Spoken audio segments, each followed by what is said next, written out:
ಅದೇ ಈಗ ನೋಡಿ, ಅವರು ಯಾಕೆ ನಿಮ್ಗೆ ಅನಿಸ್ತಾ ಇಲ್ವಾ ಕಾನೂನು ಬಾಹಿರವಾಗಿ ನಿವೇಶನ ಪಡ್ಕೊಂಡಿದ್ದಾರೆ ಅನ್ನುವಂಥದ್ದು ನಿಮ್ಗೆ ಅನಿಸ್ತಾ ಇದೆಯಾ? ಹಾಂ, ಸೊ ವಾಪಸ್ ಕೊಟ್ಟಿರುವಂಥದ್ದು ಇದೆಲ್ಲ ಗೋಜಲು ಬೇಡ ಅಂತ ಅವ್ರಿಗೆ ಬೇಜಾರು ಮಾಡ್ಕೊಂಡು ವಾಪಸ್ ಕೊಟ್ಟಿದ್ವಿ. ಮತ್ತು 3 ಎಕರೆ 16 ಕುಂಟೆ ಜಾಗವನ್ನು ನಾವು ಕೋರ್ಟ್ ಮೂಲಕ ವಾಪಸ್ ತಗೋತೀವಿ. ಪ್ರಯತ್ನ ಯಾಕೆ? ನಮ್ಮ ಜಾಗ ರೀ ಅದು. 3 ಎಕರೆ 16 ಕುಂಟೆ ನಮ್ಮ ಜಾಗ. ಸುಮ್ಮನೆ ಅವನ ಬಂದು ಕಿತ್ಕೊಂಡ್ರೆ ಸುಮ್ಮನೆ ಬಿಡೋದಾ? ನಿವೇಶನವನ್ನು ಏನು ಅವರು ಬದಲಿ ನಿವೇಶನ 14 ಸೈಟನ್ನು ಕೊಟ್ಟಿದ್ರು, ಅದನ್ನು ವಾಪಸ್ ಕೊಟ್ಟಿದ್ದೀವಿ. ನಮ್ಮ ರೈಟ್ಸು, ನಮ್ಮ ಜಾಗದ ರೈಟ್ಸು ಹಂಗೆ ಇದೆಯಲ್ಲ, ಅದೆಲ್ಲೂ ಹೋಗಿಲ್ಲ ಅಲ್ವಾ? 3 ಎಕರೆ 16 ಕುಂಟೆ ದೇವನೂರು ಬಡಾವಣೆಯಲ್ಲಿ ಏನು ನೀವು ಕಿತ್ಕೊಂಡಿದ್ದೀರಿ, ಇಲ್ಲಿಗೆಲ್ಲ ತಗೊಂಡಿದ್ದೀರಿ, ಅದಕ್ಕೆ ನಾವು ಫೈಟ್ ಮಾಡಬೇಕಾ ಬೇಡವಾ? ಅಲ್ಲ, ವಾಪಸ್ಸಲ್ಲ, ನಮ್ಮ ಜಾಗ ಅದು, ಕೊಡಬೇಕಾ ಬೇಡವಾ ಅವರು? ಅದಕ್ಕೇನು ನೀವು ಡಿಸಿಷನ್ ತಗೋತಾರೋ, ಕೋರ್ಟ್ ಡಿಸಿಷನ್ ಏನು ಕೊಡುತ್ತೋ ಅದ್ರ ಪ್ರಕಾರ ನಾವು ಹೋರಾಟ ಮಾಡ್ತೀವಿ. 100ಕ್ಕೆ 100ರಷ್ಟು ಹೋರಾಟ ಮಾಡ್ತೀವಿ. ಇಲ್ಲಿಗೆಲ್ಲ ತಗೊಂಡಿರುವಂಥದ್ದೆಲ್ಲ ಸೈಟ್ಗಳು, ನಮ್ಮ ಜಾಗವನ್ನು ನೀವು ಇಲ್ಲಿಗೆಲ್ಲ ನೀವು ತಗೊಂಡಿದ್ದೀರಿ ಮೂಡಾದವರು, ಅದಕ್ಕೆ ಪರ್ಯಾಯವಾಗಿ ಪರಿಹಾರವನ್ನು ಕೊಟ್ಟಿದ್ದೀರಿ. ನೀವು ಯಾವ ಜಾಗದಲ್ಲಿ ಏನು ಕೊಡ್ತೀರೋ ಅನ್ನುವಂಥದ್ದು ನೋಡೋಣ. ಇದೆಲ್ಲ ತಿಳಿಯಾದ ಮೇಲೆ, ಇದೆಲ್ಲ ಒಂದು ಸಂಪೂರ್ಣವಾದಂಥ ಜಡ್ಜ್ಮೆಂಟ್ ಬಂದ ಮೇಲೆ ನಾವು ನಮ್ಮ ಜಾಗವನ್ನು ವಾಪಸ್ ಕ್ಲೈಮ್ ಮಾಡುವಂಥ ಕೆಲಸವನ್ನು ಮಾಡಲೇಬೇಕಲ್ಲ. ಸುಮ್ಮನೆ ಯಾಕೆ ಬಿಡೋಕ್ಕಾಗತ್ತಾ? ನಮ್ಮ ಜಾಗ ಅಲ್ವಾ ಅದು.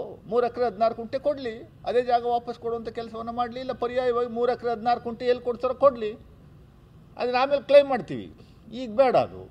ಸದ್ಯಕ್ಕೆ ನೀವೇನು BJP JDSನವರು ಬೆಂಗಳೂರಿಂದ ಮೈಸೂರುವರೆಗೂ ಪಾದಯಾತ್ರೆ ಅಂತ ಮಾಡಿ, ಆ ವಿಜಯೇಂದ್ರ ಮತ್ತು ಅಶೋಕ್, ಛಲವಾದಿ ನಾರಾಯಣ ಸ್ವಾಮಿ ಇವರೆಲ್ಲ ಸೇರಿಕೊಂಡು ಏನು ಬಾಯೆಲ್ಲ ಬಡ್ಕೊಂಡ್ರು. ಏನಾಯಿತು? ಸತ್ಯಮೇವ ಜಯತೆ, ಸತ್ಯಕ್ಕೆ ಇವತ್ತಲ್ಲ ನಾಳೆ ಜಯ ಸಿಕ್ಕೇ ಸಿಗುತ್ತೆ ಅನ್ನುವಂಥದ್ದು ನಮಗೆ ಕಾನ್ಫಿಡೆನ್ಸ್ ಇತ್ತು.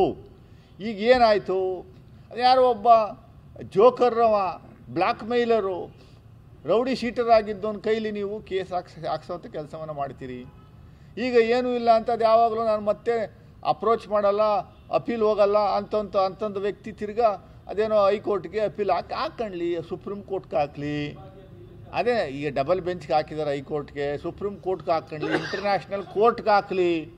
ನಾವು ಫೇಸ್ ಮಾಡ್ತೀವಿ. When we are correct, we don't fear at all. We don't want to fear. We don't like to fear. Why should we fear for anything? We don't fear at all. ನೀನು ಸ್ನೇಹಮಯಿ ಕೃಷ್ಣ, ಇಷ್ಟಕ್ಕೆ ನಿಲ್ಲಿಸಪ್ಪ ಸಾಕು. ನೀನು ನಿನ್ನ ಆಟ ಏನೂ ನಡೀಲಿಲ್ಲ ಅನ್ನುವಂಥದ್ದು, black mailing tactics ಇವೆಲ್ಲ ಇಲ್ಲಿ ನಡೆಯಲ್ಲ ಅನ್ನುವಂಥದ್ದಕ್ಕೆ ಭಾಳ ಸ್ಪಷ್ಟವಾಗಿ ಉತ್ತರ ಸಿಗ್ತಲ್ವ ನಿಮಗೆ? ನಿಮ್ಮ ಹಿಂದೆ ಯಾರಿದ್ದಾರೆ?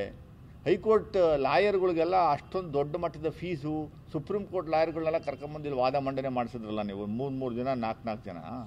ಅವ್ರಿಗೆ ಒಂದು ಸಿಟ್ಟಿಂಗ್ ಫೀಸ್ 20 ಲಕ್ಷ 25 ಲಕ್ಷ ತಗೋತಾರೆ. ಅಷ್ಟು ದುಡ್ಡು ನಿಮಗೆ ಎಲ್ಲಿಂದ ಬಂತು? ನೀವು ಹೋರಾಟಗಾರರು ತಾನೆ, RTA ಆ್ಯಕ್ಟಿವಿಸ್ಟ್ ತಾನೆ, ನೀವೇನೂ ಇಲ್ಲ ತಾನೆ, ನಡ್ಕೊಂಡು ಹೋಗ್ತಿರೋ ತಾನೆ. ಆ ಫೀಸ್ ಕೊಟ್ಟವ್ರು ಯಾರು ರೀ? ಅದನ್ನು ಹೇಳ್ಬೇಕಲ್ವಾ? ಒಂದು ಸಿಟ್ಟಿಂಗ್ 25 ಲಕ್ಷ, 3 ಜನ 4 ಜನ ಬಂದು ಆರ್ಗ್ಯೂ ಮಾಡ್ತಿದ್ರಲ್ಲ ನಿಮ್ಮ ಪರವಾಗಿ, ಅದು ಯಾರು ಕೊಟ್ಟರು ಅನ್ನೋದು ಹೇಳಿ ದಯಮಾಡಿ.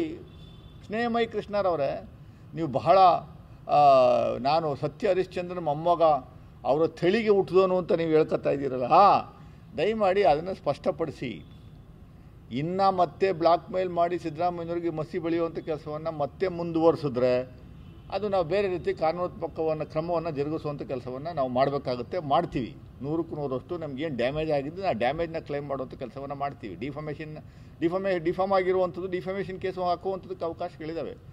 ಚರ್ಚೆ ಮಾಡಿ ಮುಖ್ಯಮಂತ್ರಿಗಳು ಅದಕ್ಕೆ ತೀರ್ಮಾನ ತೆಗೆದುಕೊಳ್ಳುವಂಥ ಕೆಲಸವನ್ನು ಅವರು ಮಾಡ್ತಾರೆ. ಈಗ ನಾವು ಹೈಕೋರ್ಟ್ ಫೈನಲ್ ಆಗಿ ಅವ್ರೇನು ಡಿಸಿಷನ್ ಕೊಟ್ಟಿದ್ದಾರೆ ಅದಕ್ಕೆ ನಾವು ವೆಲ್ಕಮ್ ಮಾಡ್ತೀವಿ.